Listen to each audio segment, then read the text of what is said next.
میں یہ عرض کروں گا رب کے وفادار بن جائیے.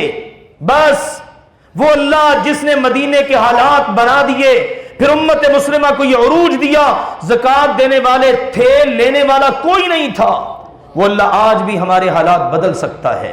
سن لیجئے، ہمارے پیارے نبی نے بتایا جب مالی طور پر کوئی قوم خائن بددیانت ہو جائے، زنا جب قوم میں عام ہو جائے، لوگ زکوٰۃ ادا نہ کریں، جب اس قسم کے بڑے بڑے جرائم آ جائیں کسی قوم میں، اللہ ایسی ایسی بیماریاں اس قوم میں چھوڑ دیتا ہے جس کا وہم و گمان بھی نہیں ہوتا. اللہ رحمت کی بارشیں روک لیتا ہے، اللہ ظالم حکمران مسلط کر دیتا ہے، اللہ باہر سے اپنے دشمنوں کو مسلط کر دیتا ہے. سنن ابن ماجہ میں یہ حدیث پڑھ لیجئے اور یاد کر کے غور کیجئے، کیا آج یہ سارے حالات اس سے ہم دوچار نہیں؟ حل کیا ہے؟ اللہ کہتا ہے لو انہم آمنوا واتقوا، ایمان لا کر تقوی